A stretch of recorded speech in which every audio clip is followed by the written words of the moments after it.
ओम श्री सद्गुरु परमात्मने नमः। श्री योग वशिष्ठ महारामायण निर्वाण प्रकरण सर्ग 15। श्री वशिष्ठ जी बोले, हे रामचंद्र जी, मैं आकाश मार्ग से वहां आया और महातेजस्वी दीपकवत प्रकाशमान मेरा शरीर था। जब मैं उतरा तब जितने पक्षी उस वृक्ष पर बैठे थे वे सब जैसे वायु से कमल की पंक्ति और भूकंप से समुद्र क्षोभ को प्राप्त होता है वैसे ही क्षोभ को प्राप्त हुए। उनके मध्य में जो भुशुंडी था उसने मुझको यद्यपि अकस्मात देखा तो भी जान गया कि यह वशिष्ठ जी है। वह खड़ा होकर बोला, हे मुनीश्वर, स्वस्थ हो, कुशल तो है? हे रामचंद्र जी, ऐसे कहकर उसने संकल्प की हाथ की मुद्रा से मेरा अर्घ्य पाद्य कर भाव संयुक्त पूजन किया और नौकरों को दूर करके आप ही वृक्ष के बड़े पत्र ले और उसका आसन रचकर मुझको बैठा कर बोला, अहो आश्चर्य है। हे भगवान, आपने बड़ी कृपा की जो दर्शन दिया। चिर पर्यंत दर्शन रूपी अमृत से हम वृक्ष सहित पूर्ण हो रहे हैं। हे भगवान, मेरे पुण्य इकट्ठे होकर प्रसन्नता के निमित्त आपको प्रेरित कर ले आए हैं। हे मुनीश्वर, देवता जो पूजने योग्य है उनके भी आप पूज्य हो। कृपा करके कहो कि आप किस निमित्त आए हैं और आपका क्या मनोरथ है। आपके चरणों के दर्शन करके मैंने तो सब कुछ जाना है। स्वर्ग की सभा में जब चिरंजीवों का प्रसंग चला था तब मैं भी शरण में आया था। इससे आप मुझको पवित्र करने आए हैं। अब प्रभु के वचन रूपी अमृत के स्वाद की मुझको इच्छा है। इस निमित्त मैं प्रभु के मुख से कुछ सुनना चाहता हूं। हे रामचंद्र जी,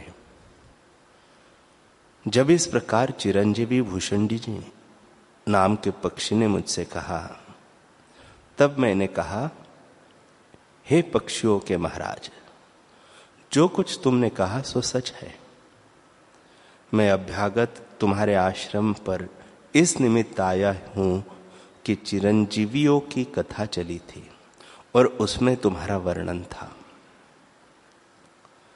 तुम मुझको शांत चित्त देख पड़ते हो और मंगल मूर्ति हो। तुम संसार रूपी जाल से निकले हुए दिखते हो। ऐसे मेरे इस संशय को दूर करो कि कब तुमने जन्म लिया था, ज्ञात ज्ञेय कैसे हुए, तुम्हारी आयु कितनी है, तुमको कौन कौन देखा हुआ वृत्तांत स्मरण है और तुमने किस कारण यह निवास किया है। भूषुंडी जी बोले, हे मुनीश्वर, जो कुछ तुमने पूछा वह सब कहता हूं। शनै शनै तुम श्रवण करो। तुम तो स्वयं साक्षात प्रभु, त्रिलोकी के पूज्य और त्रिकालदर्शी हो, परंतु जो कुछ तुमने आज्ञा की है वह मानने योग्य है। तुम जैसे महात्मा पुरुषों के दर्शन से अपने में जो कुछ ताप होता है वह भी निवृत्त हो जाता है। जैसे मेघ के आने से सूर्य की गर्मी मिट जाती है। भूषुंडी जी बोले, हे मुनीश्वर, इस जगत में सब देवताओं के बड़े सदाशिव जी हैं, जिन्होंने अर्धांगिनी भगवती को शरीर में धारण किया है और जो महासुंदर मूर्ति और त्रिनेत्र है। उनकी बड़ी बड़ी जटा है और मस्तक पर चंद्रमा है, जैसे अमृत टपकता है। जटा के चहुं ओर गंगा फिरती है, जैसे फूलों की माला कंठ में होती है। कालकूट के पीने से नीलकंठ के विष विभूषण हो गया है। कंठ में मुंड माला है और सारे शरीर में भस्म लगी हुई है। दिशा उनके वस्त्र है, श्मशान में गृह है। वह महाशांत रूप विचरते हैं। उनके साथ जो सेना है उसके महाभयानक आकार है। किसी के तो रुद्र की नाई 3 नेत्र हैं, किसी का तोते की नाई मुख है, किसी का ऊंट का मुख है, कोई गर्दभ मुख है, किसी का बैल का मुख है। कोई जीवों के हृदय में प्रवेश करके रक्त मांस के भोजन करने वाले हैं। कई पहाड़ में रहते हैं, कितने ही वन कंदरा और श्मशान में रहते हैं। उनके साथ देवियां भी ऐसी हैं जिनकी महाभयानक चेष्टा और आचार है। उन देवियों में जो मुख्य देवियां हैं, उनका जिस जिस दिशा में निवास है वह तुम सुनो। जया, विजया, जीत और अपराजित वाम दिशा की, और तुम्बरु रुद्र के आश्रित है। सिद्धा मुख का, रक्त का और उत्तला भैरव रुद्र के आश्रित है। सब देवियों के मध्य में अष्टनायिका और शत सहस्त्र देवियां हैं। रुद्राणी, वैष्णवी, ब्राह्मणी, वाराही, वायवी, कौमारी, वासवी, सौरी इत्यादि। इनके साथ मिली हुई आकाश में उत्तम देव, किन्नर, गंधर्व, पुरुष, सूर संभव स्त्रियां इनके साथ हुई है। भूचर पृथ्वी में कोटियों हैं और नाना प्रकार के रूप नाम रखकर पृथ्वी में जीवों को भोजन करती है। उनके वाहन ऊंट, गर्दभ, काक, वानर, तोते इत्यादि है। उन देवियों में कई पशुधर्मिणी हैं जो शुद्र कर्म में रत है, और कई विदित वेद जीवन मुक्त पद में स्थित है। उनके मध्य नायिका अलम्बुषा देवी है। जैसे विष्णु का वाहन गरुड़ है, वैसे ही उस देवी का वाहन काक है। यह देवी अष्ट सिद्धि के ऐश्वर्य से युक्त है। उन देवियों ने एक समय जगत के पूज्य तुम्बरु और भैरव की पूजा कर विचार किया कि सदाशिव हमसे प्रेम नहीं, सदाशिव हमसे प्रेम से नहीं बोलते और हमको तुच्छ जानते हैं। इससे हम इनको कुछ अपना प्रभाव दिखावे, क्योंकि प्रभाव दिखाए बिना कोई किसी को नहीं जानता। ऐसे विचार कर उमा को वश करके वे उड़ा ले गई और उत्साह करके मद्य, मांस आदि भोजन किया। निदान माया के बल से पार्वती को मारकर चावल की नाई पकाया और उनके कुछ पकाए हुए अंग सदाशिव को भोजन के लिए दिए। तब सदाशिव ने जाना कि मेरी प्यारी पार्वती को इन्होंने मारा है। यह निश्चय करके वह कुपित हुए। तब उन देवियों ने अपने अपने अंग से उमा के अंग निकाले। सौरी ने नेत्र, कौमारी ने नासा, और इसी प्रकार सबने अपने अपने अंग निकालकर वैसे ही पार्वती की मूर्ति ला दी और नए सिरे से विवाह कर दिया। तब सदाशिव प्रसन्न हुए। सब जगह उत्साह और आनंद हुआ और सब देवियां अपने अपने स्थानों को गई। चंद्र नाम का काक, जो अलंबुषा देवी का वाहन था, उसने ब्रह्माणी की हंसिनी के साथ क्रीड़ा की और इसी प्रकार सबने क्रीड़ा की, जिससे सबको गर्भ रह गया। निदान वह हंसिनी ब्रह्माणी के पास गई। ब्रह्माणी ने कहा कि अब तुम में मुझे उठाने की शक्ति नहीं है, तुम गर्भवती हो, जहां तुम्हारी इच्छा हो वहां जाओ, फिर आना। हे मुनीश्वर, ऐसे कहकर ब्रह्माणी निर्विकल्प समाधि में स्थित हुई और नाभि सरोवर, जो ब्रह्माणी का उत्पत्ति स्थान है, वहां जा स्थित हुई और उस तालाब के कमल पत्र पर उन्होंने निवास किया। जब कुछ काल व्यतीत हुआ, तब उन हंसिनियों ने 3-3 अंडे दिए। जैसे बेल से अंकुर उत्पन्न होता है, वैसे ही उनसे 21 अंडे क्रम से उत्पन्न हुए। कुछ काल उपरांत जब उनको फोड़ा, तो उन अंडों से हमारे अंग उत्पन्न हुए और क्रमशः जब हम बड़े हो, उड़ने योग्य हुए, तब माता हमको ब्रह्माणी के पास ले गई।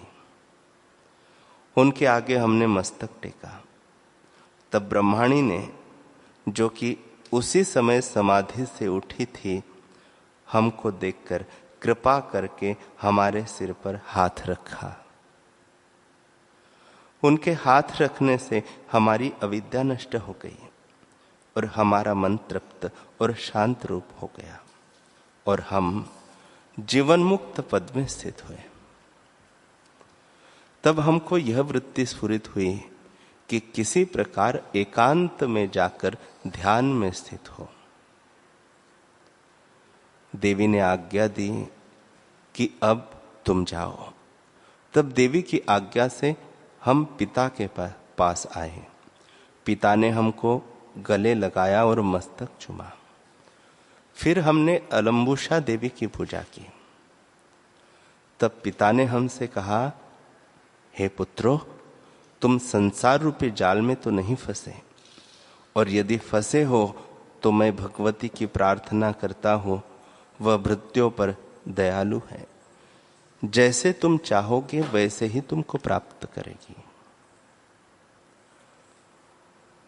तब हमने कहा, हे पिता, हम तो ज्ञात ज्ञेय हुए हैं। जो कुछ जानने योग्य था वह जान लिया है और जो पाने योग्य था वह हमने ब्रह्माणी देवी के प्रसाद से पा लिया है। अब हमको एकांत स्थान की इच्छा है। जहां एकांत हो वहां जा बैठे। तब पिता चंद्र ने कहा, हे पुत्रो, सुमेरु पर्वत निर्दोष, महापावन, निर्भय और क्षोभ रहित सुंदर स्थान है। वह सब रत्नों की खानी है, सब देवताओं का आश्रय है और सूर्य चंद्रमा उसके दीपक है, जो चारों ओर फिरते हैं। ब्रह्मांड रूपी मंडप का वह खंभा है और सुवर्ण का है। चंद्र सूर्य उसके नेत्र है और कंठ में तारों की माला है। दशों दिशा उसके वस्त्र है। रत्नमणियों के भूषण है और वृक्ष और बेल रोमावली है। उसकी त्रिलोकी में पूजा होती है। वह 16 सहस्त्र योजन पाताल में है, जहां नाग और दैत्य उसकी पूजा करते हैं। 84 सहस्त्र योजन ऊपर है, जहां गंधर्व, देवता, किन्नर, राक्षस, मनुष्य उसकी पूजा करते हैं। ऐसा पर्वत जम्बू द्वीप के एक स्थान में स्थित है और उसके आश्रय में 14 प्रकार के भूत जाति रहते हैं, वह बड़ा ऊंचा पर्वत है।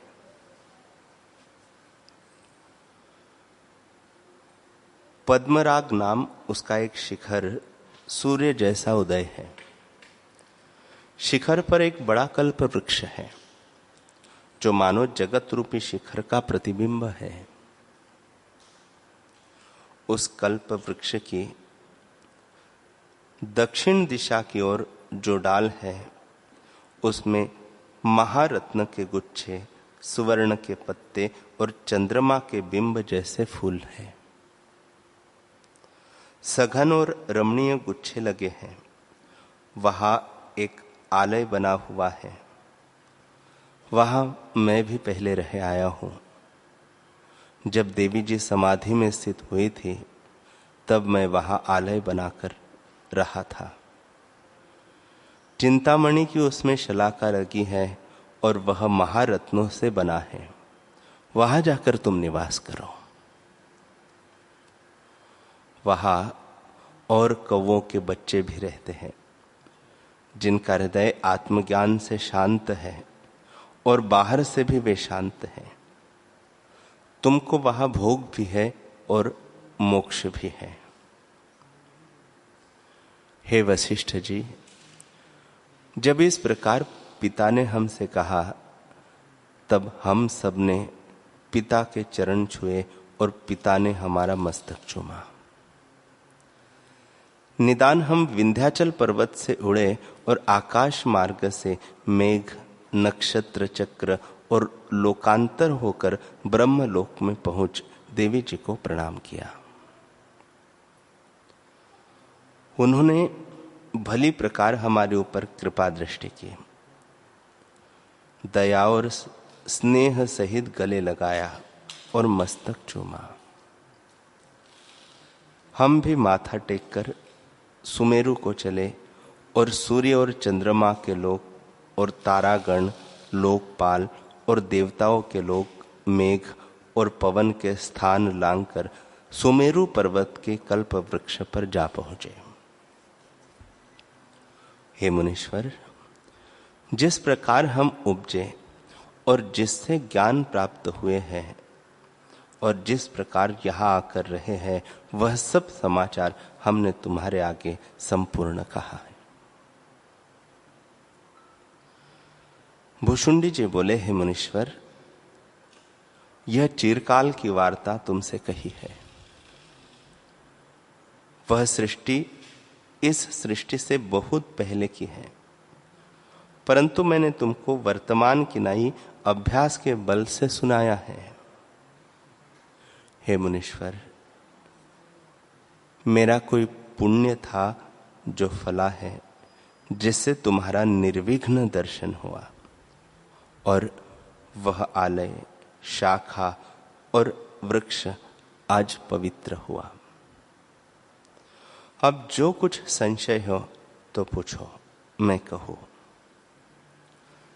तब वशिष्ठ जी बोले, हे रामचंद्र जी, इस प्रकार कहकर उसने मेरा भली प्रकार अर्घ्य पाद्य से आदर सहित पूजन किया। तब मैंने उससे कहा कि हे पक्षियों के ईश्वर, तुम्हारे वे भाई कहाँ है जो तुम्हारे समान तत्ववेत्ता थे? वे तो देख नहीं पड़ते, अकेले तुम ही दिखते हो। भुशुंडी जी बोले, हे मुनीश्वर, यहां मुझको बहुत युगों की परंपरा व्यतीत हुई है। जैसे सूर्य को कई दिन रात्रि व्यतीत हो जाती है, वैसे ही मुझको युग व्यतीत हुए हैं। कुछ काल वे मेरे भाई भी रहते थे, पर समय पाकर उन्होंने शरीर त्याग दिए और तृण किनाई तनु त्याग कर शिव आत्मपद को प्राप्त हुए। हे मुनीश्वर, बड़ी आयु वाला हो अथवा सिद्ध महंत हो, बली हो अथवा ऐश्वर्यवान हो, काल सबको ग्रस लेता है। तब फिर मैंने पूछा, हे साधो, जब प्रलय काल आता है तब सूर्य, चंद्रमा, वायु, मेघ ये सब अपनी अपनी मर्यादा त्याग देते हैं और बड़ा क्षोभ होता है। पर उस समय तुमको खेद किस कारण नहीं होता? सूर्य की तपन से अस्ताचल, उदयाचल आदि पर्वत भस्म हो जाते हैं, पर उस क्षोभ में तुम खेद युक्त क्यों नहीं होते? भुशुंडी जी बोले, हे मुनीश्वर, कई जीव जगत में आधार से रहते हैं और कई निराधार रहते हैं। जिनके सेनाधिक ऐश्वर्य के पदार्थ होते हैं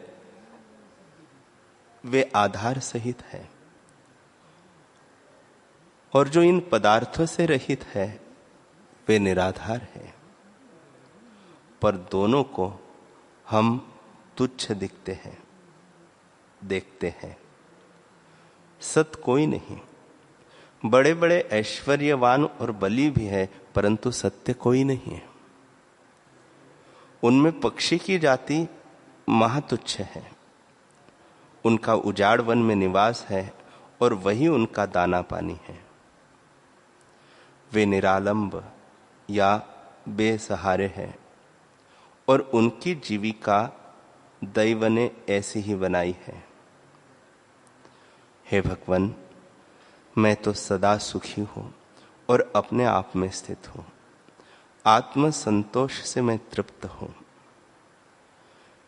कदापि इस जगत के क्षोभ को, खेद को नहीं प्राप्त होता और स्वभाव मात्र में संतुष्ट और कष्ट चेष्टा से मुक्त हूं। हे ब्राह्मण, अब मैं केवल काल को व्यतीत करता हूं और जगत के इष्ट अनिष्ट मुझको विचलित नहीं कर सकते। न मरने की मुझको इच्छा है और न जीने की, क्योंकि जीना और मरना शरीर की अवस्था है, आत्मा की नहीं। मुझे जीने का राग नहीं और मरने में द्वेष नहीं।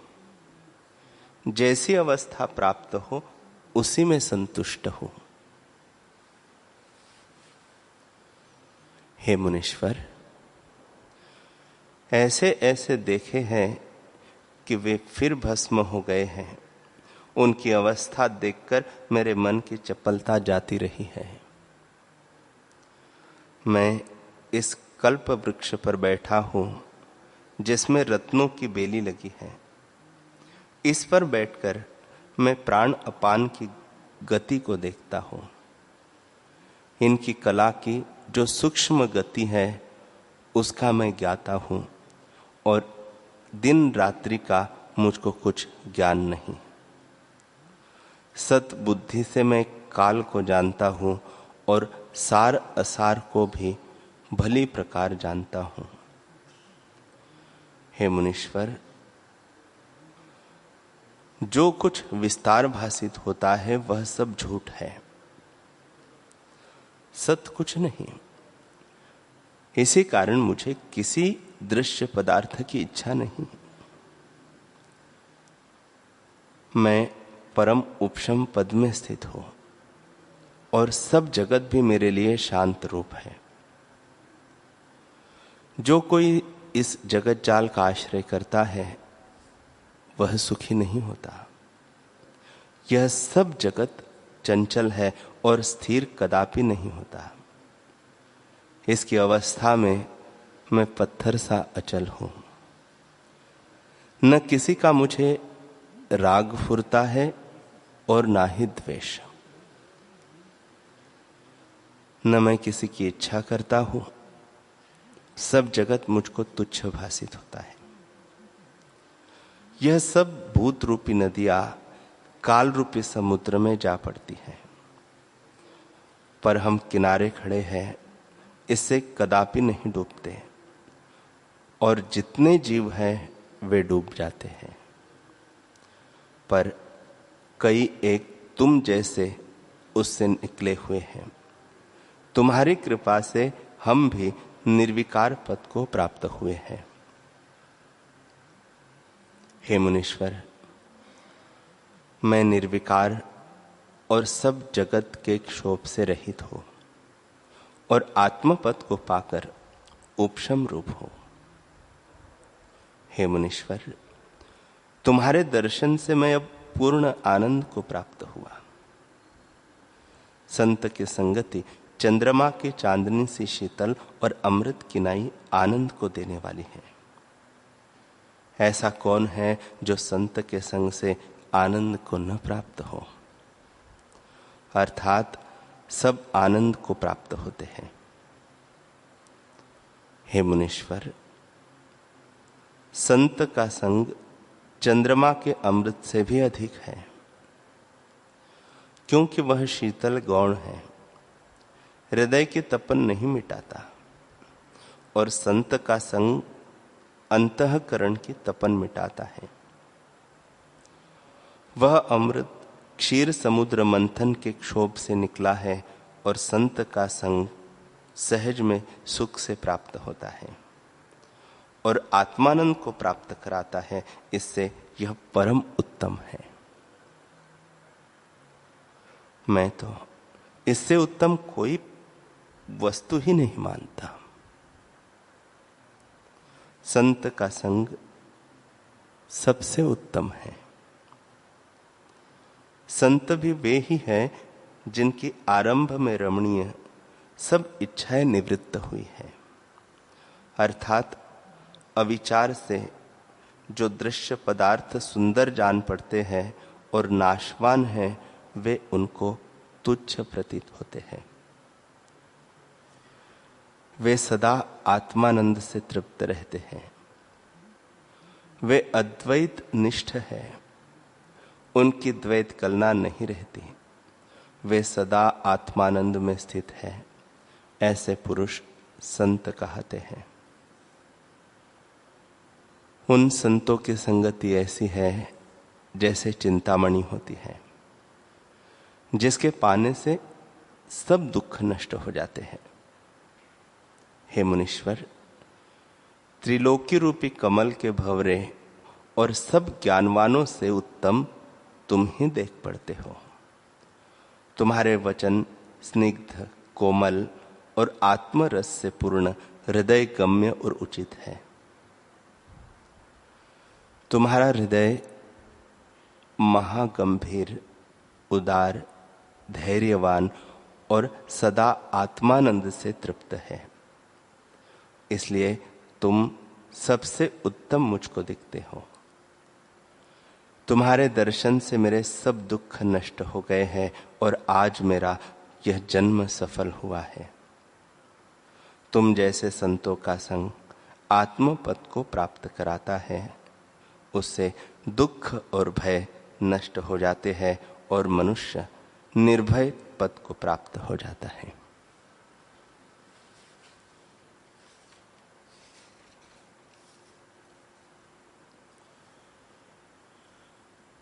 हरि ओम।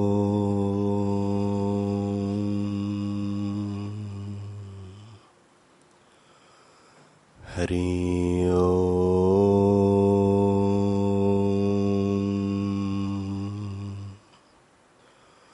ओम सहना भवतु सहनौ भुनक्तु सह वीर्यं करवावहै तेजस्विनावधीतमस्तु मा विद्विषावहै। ओम शांति शांति शांति। श्री सद्गुरुदेव भगवान की जय।